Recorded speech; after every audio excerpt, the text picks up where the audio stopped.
Selamat sore. Saat ini saya akan melanjutkan membaca Kisah Para Rasul, yaitu dari Kisah Para Rasul 22. Paulus berbicara kepada orang Yahudi. Hai saudara-saudara dan bapak-bapak, dengarkanlah apa yang hendak kukatakan kepadamu sebagai pembelaan diri. Ketika orang banyak itu mendengar ia berbicara dalam bahasa Ibrani, makin tenanglah mereka. Ia berkata, "Aku adalah orang Yahudi, lahir di Tarsus di tanah Kilikia, tetapi dibesarkan di kota ini, dididik dengan teliti di bawah pimpinan Gamaliel dalam hukum nenek moyang kita, sehingga aku menjadi seorang yang giat bekerja bagi Allah, sama seperti kamu semua pada waktu ini. Dan aku telah menganiaya pengikut-pengikut jalan Tuhan sampai mereka mati. Laki-laki dan perempuan kutangkap dan kuserahkan ke dalam penjara. Tentang hal itu, baik imam besar maupun majelis tua-tua dapat memberi kesaksian. Dari mereka aku telah membawa surat-surat untuk saudara-saudara di Damsyik, dan aku telah pergi ke sana untuk menangkap penganut-penganut jalan Tuhan yang terdapat juga di situ, dan membawa mereka ke Yerusalem untuk dihukum. Tetapi dalam perjalananku ke sana, ketika aku sudah dekat Damsyik, yaitu waktu tengah hari, tiba-tiba memancarlah cahaya yang menyilaukan dari langit mengelilingi aku. Maka rebahlah aku ke tanah, dan aku mendengar suatu suara yang berkata kepadaku, "Saulus, Saulus, mengapakah engkau menganiaya aku?" Jawabku, "Siapakah engkau, Tuhan?" Katanya, "Akulah Yesus, orang Nazaret yang kau aniaya itu." Dan mereka yang menyertai aku memang melihat cahaya itu, tetapi suara Dia yang berkata kepadaku tidak mereka dengar. Maka kataku, "Tuhan, apakah yang harus kuperbuat?" Kata Tuhan kepadaku, "Bangkitlah dan pergilah ke Damsyik. Di sana akan diberitahukan kepadamu segala sesuatu yang ditugaskan kepadamu." Dan karena aku tidak dapat melihat oleh karena cahaya yang menyilaukan mata itu, maka kawan-kawan seperjalananku memegang tanganku dan menuntun aku ke Damsyik. Di situ ada seorang bernama Ananias, seorang saleh yang menurut hukum Taurat dan terkenal baik di antara semua orang Yahudi yang ada di situ. Ia datang berdiri di dekatku dan berkata, "Saulus, saudaraku, bukalah matamu dan melihatlah." Dan seketika itu juga aku melihat kembali dan menatap dia. Lalu katanya, "Allah nenek moyang kita telah menetapkan engkau untuk mengetahui kehendaknya, untuk melihat yang benar, dan untuk mendengar suara yang keluar dari mulutnya. Sebab engkau harus menjadi saksinya terhadap semua orang tentang apa yang kau lihat dan yang kau dengar. Dan sekarang, mengapa engkau masih ragu-ragu? Bangunlah, berilah dirimu dibaptis, dan dosa-dosamu disucikan, sambil berseru kepada nama Tuhan." Sesudah aku kembali di Yerusalem, dan ketika aku sedang berdoa di dalam bait Allah, rohku diliputi oleh kuasa ilahi. Aku melihat Dia yang berkata kepadaku, "Lekaslah, segeralah tinggalkan Yerusalem, sebab mereka tidak akan menerima kesaksianmu tentang aku." Jawabku, "Tuhan, mereka tahu bahwa akulah yang pergi dari rumah ibadat yang satu ke rumah ibadat yang lain, dan yang memasukkan mereka yang percaya kepadamu ke dalam penjara, dan menyesah mereka. Dan ketika darah Stefanus saksimu itu ditumpahkan, aku ada di situ dan menyetujui perbuatan itu, dan aku menjaga pakaian mereka yang membunuhnya. Tetapi kata Tuhan kepadaku, pergilah, sebab aku akan mengutus engkau jauh dari sini kepada bangsa-bangsa lain. Rakyat mendengarkan Paulus sampai kepada perkataan itu, tetapi sesudah itu mereka mulai berteriak, katanya, enyahkan orang ini dari muka bumi, ia tidak layak hidup. Di dalam markas, mereka terus berteriak sambil melemparkan jubah mereka dan mengamburkan debu ke udara. Karena itu, kepala pasukan memberi perintah untuk membawa Paulus ke markas dan menyuruh memeriksa dan menyesah dia, supaya dapat diketahui apa sebabnya orang banyak itu berteriak-teriak sedemikian terhadap dia. Tetapi ketika Paulus ditelentangkan untuk disesah, berkatalah ia kepada perwira yang bertugas, bolehkah kamu menyesah seorang warga negara Rom, apalagi tanpa diadili? Mendengar perkataan itu, perwira itu melaporkannya kepada kepala pasukan. Katanya, apakah yang hendak engkau perbuat? Orang itu warga negara Rom. Maka datanglah kepala pasukan itu kepada Paulus dan berkata, katakanlah, benarkah engkau warga negara Rom? Jawab Paulus, benar. Lalu kata kepala pasukan itu, kewarganegaraan itu kubeli dengan harga yang mahal. Jawab Paulus, tetapi aku mempunyai hak itu karena kelahiranku. Maka mereka yang harus menyesah dia segera mundur, dan kepala pasukan itu juga takut setelah ia tahu bahwa Paulus yang ia suruh ikat itu adalah orang Rom. Paulus di hadapan mahkamah agama. Namun kepala pasukan itu ingin mengetahui dengan teliti apa yang dituduhkan orang-orang Yahudi kepada Paulus. Karena itu pada keesokan harinya ia menyuruh mengambil Paulus dari penjara dan memerintahkan supaya imam-imam kepala dan seluruh mahkamah agama berkumpul. Lalu ia membawa Paulus dari markas dan menghadapkannya kepada mereka. Saya lanjutkan membaca Kisah Para Rasul yang ke-23. Sambil menatap anggota-anggota mahkamah agama, Paulus berkata, hai saudara-saudaraku, sampai kepada hari ini aku tetap hidup dengan hati nurani yang murni di hadapan Allah.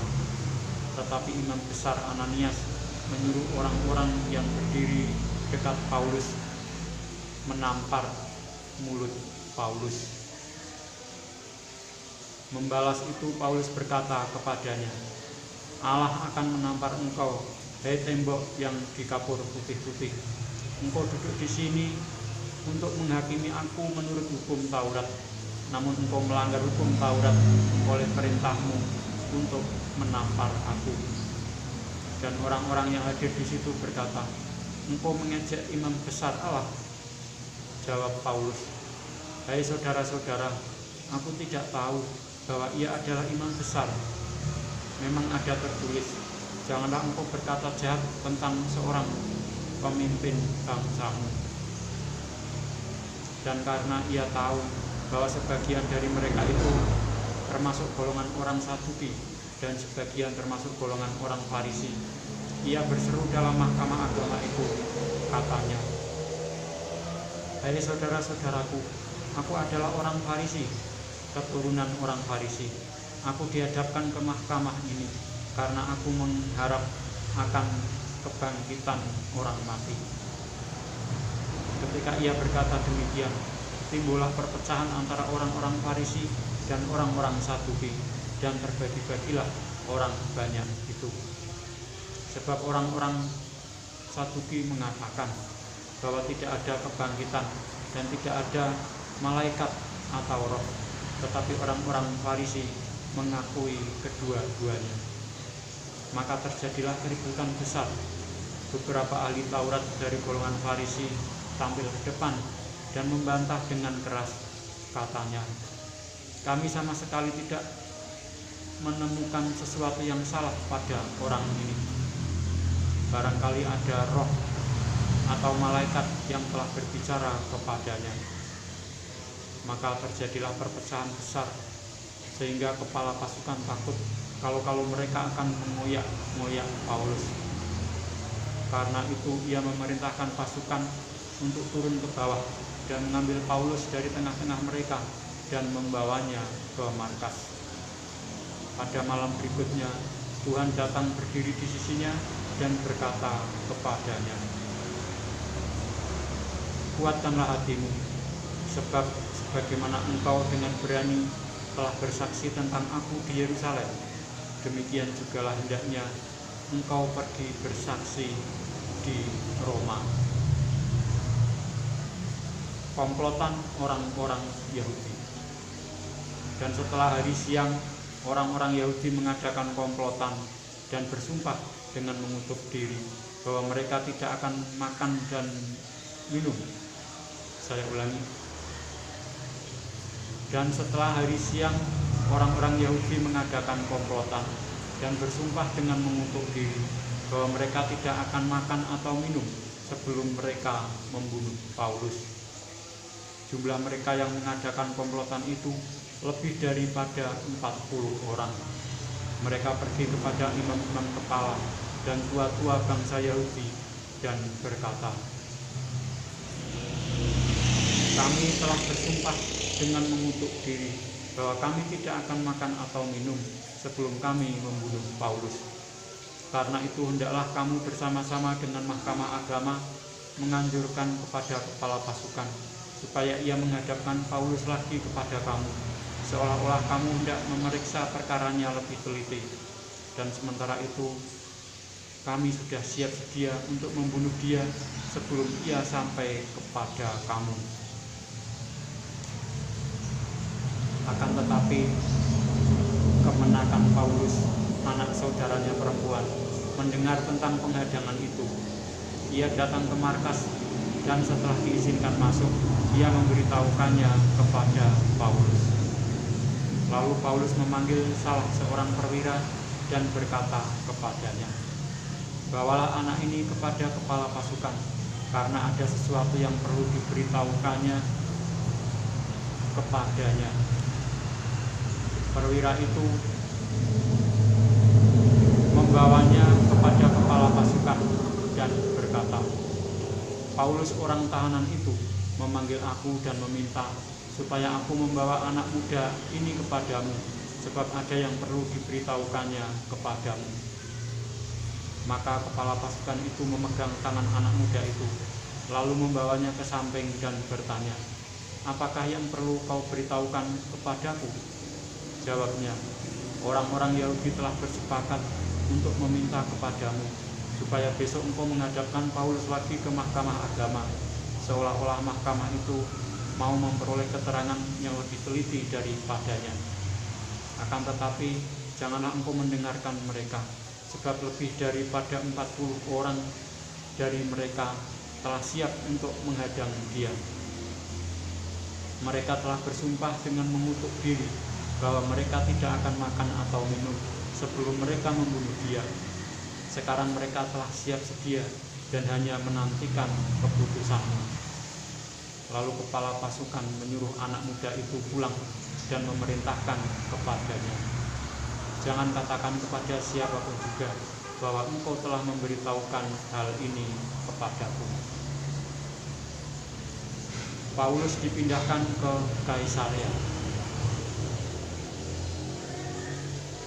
Kemudian kepala pasukan memanggil 2 perwira dan berkata, siapkan 200 orang prajurit untuk berangkat ke Kaisarea beserta 70 orang berkuda dan 200 orang bersenjata lembing, kira-kira pada jam 9 malam ini. Sediakan juga beberapa keledai tunggangan untuk Paulus dan bawalah dia dengan selamat kepada wali negeri Felix, dan ia menulis surat yang isinya sebagai berikut. Salam dari Claudius Lysias kepada wali negeri Felix yang mulia. Orang ini ditangkap oleh orang-orang Yahudi, dan ketika mereka hendak membunuhnya, aku datang dengan pasukan mencegahnya dan melepaskannya, karena aku dengar bahwa ia adalah warga negara Roma. Untuk mengetahui apa alasannya mereka mendakwa dia, aku menghadapkannya ke mahkamah agama mereka. Ternyatalah bagiku bahwa ia didakwa karena soal-soal hukum Taurat mereka, tetapi tidak ada tuduhan atas mana ia patut dihukum mati atau dipenjarakan. Kepadaku telah diberitahukan bahwa ada komplotan merencanakan membunuh dia. Karena itu aku segera menyuruh membawa dia kepadamu, sedang kepada para pendakwa telah kuberitahukan bahwa mereka harus mengajukan perkara itu kepadamu. Lalu prajurit-prajurit itu mengambil Paulus sesuai dengan yang diperintahkan kepada mereka dan membawanya pada waktu malam ke Antipatris. Pada keesokan harinya mereka membiarkan orang-orang berkuda dan Paulus meneruskan perjalanan, dan mereka sendiri pulang ke markas. Setibanya di Kaisaria, orang-orang berkuda itu menyampaikan surat itu kepada wali negeri serta menyerahkan Paulus kepadanya. Dan setelah membaca surat itu, wali negeri itu menanyakan Paulus dari provinsi manakah asalnya. Dan ketika ia mendengar bahwa Paulus dari Kilikia, ia berkata, "Aku akan memeriksa perkaramu bila para pendakwamu juga telah tiba di sini." Lalu ia menyuruh menahan Paulus di istana Herodes. Demikianlah saya telah membaca Kisah Para Rasul sampai dengan Kisah Para Rasul 23, dan saya akan melanjutkan membaca Kisah Para Rasul berikutnya, yaitu Kisah Para Rasul 24 tentang Paulus di hadapan Felix pada kesempatan berikutnya. Sekian, terima kasih.